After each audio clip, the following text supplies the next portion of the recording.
السلام عليكم.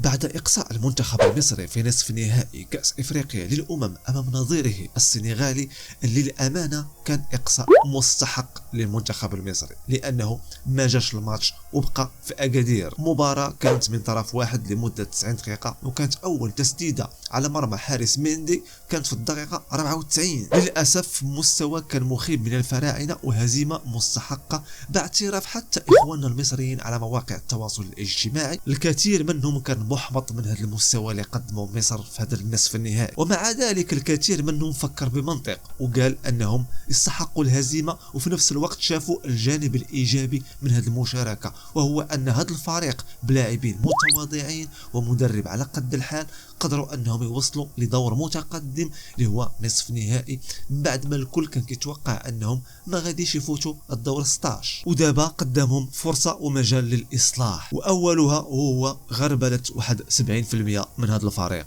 وقدامهم فرصه من هنا للمونديال. لازم يغيروا جلد ديال هذا المنتخب، وهذه نصيحه اخويه من بلد شقيق. الا مشيتوا للمونديال بهذا المنتخب ومعولين على هذا اسلوب اللعب مع المدارس الاوروبيه واللاتينيه، فتاكدوا انكم غادي تفضحوا فضيحه عالميه ما بعدها فضيحه، لان هذا الاسلوب اللعب يليق في افريقيا فقط، وما غاديش يوكلك الخبز مع المنتخبات اللاتينيه ولا المنتخبات الاوروبيه. هذاك الشيء علاش تاريخيا المنتخب المصري ما كيدير والو في المونديال. اما حاليا الكره اللي كتقدم مصر حاليا، مصر ستقدم كرة قدم ثانية، المعنى الحقيقي للزنا الكروي. فطالما هناك فرصه للتغيير استغلوها، وكالعادة كما احنا متعودين من الإعلام المصري أو من غالبية الإعلام المصري، طالما هو مازال في البطولة ومنافس فغتسمع منه غير المدح والشكر والتقدير للبلد المنظم. المغرب بلد جميل، المغرب بلد مضياف، أحلى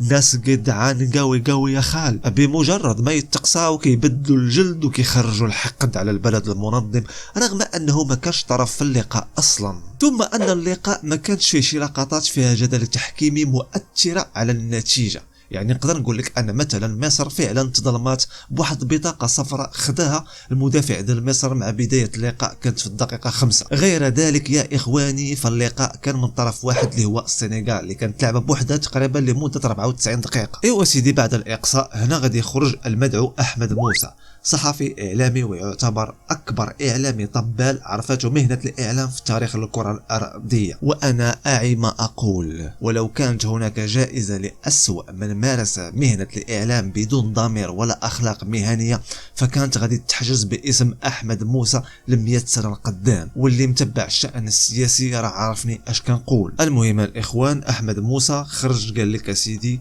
نحن خرجنا برأس مرفوعة، لأن البطولة قبل ما تبدأ أصلا مجهزين الكاس لبلد معين، ولما شافوا مصر وصلت للنصف النهائي سرقوا مصر باش يخليوا الكاس لهذاك البلد المعين، بمعنى ان القجع راه داير خدمته وكذا، على اساس ان مصر وصلت للكاري دي زويج بعدا ديال ميندي عاد باش نشوفوا واش سرقوها ولا لا. لكن بصراحه انا ما استغربش كلام بحال هذا يخرج من واحد بحال احمد موسى. انا اللي صدمني وهو الكلام تاع ابراهيم حسن، شقيق المدرب حسام حسن والمساعد ديالو في المنتخب المصري. يعني واحد جا مع المنتخب المصري وجلس هنا في المغرب قرابه شهر، وشاف الكرم والضيافه والاستقبال وحتى التشجيع من معظم جماهير تاع اكادير في مباريات مصر اللي كانت في ملعب اضرار، وما شاف غير الوجه الزوين، والاقامه كانت في افخم واحسن الفنادق سواء في اكادير ولا في طنجه. وهو بنفسه في فيديوهات عديده كيبان لك ناشط وفرحان وكيستمتع بالاجواء. واليوم فاش تقصاو قال لك سيدي فاش جينا لطنجه جلسونا فقط في بناسيون، ما جلسوناش في فندق. والبناسيون بالمعنى ديالها وهو فندق صغير ورديء المستوى وكتكون فيه الخدمات محدوده. كذاب يا ابراهيم يا حسن، فندق بارسيلو اللي كاين في طنجه 5 نجوم رديء المستوى وفيه خدمات محدوده. ها هما بعض الصور للفندق اللي كانت جالسه فيه مصر اللي هو فندق بارسيلو.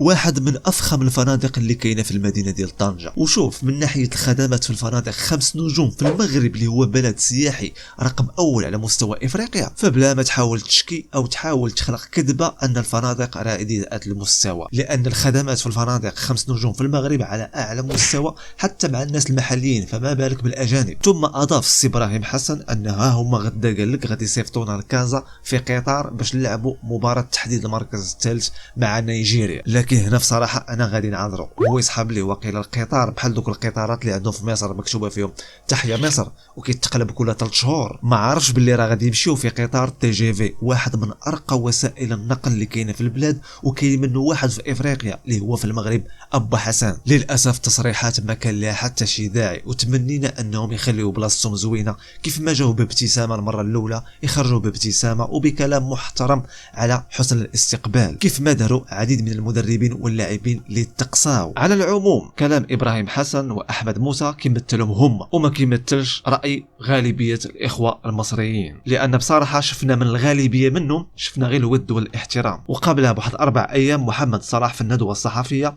قال كلام زوين في حق البلد المنظم، وقال بالحرف ان هذا احسن تنظيم للكان غيحضر ليه. يعني من الاخر إخوة المصريين لهم واحد المكانة خاصة عند غالبية المغاربة، كما أنني لا أشك أن غالبية المصريين كيبادلون نفس الشعور، فالله يوفقهم ويوفقنا بعيدا عن بعض.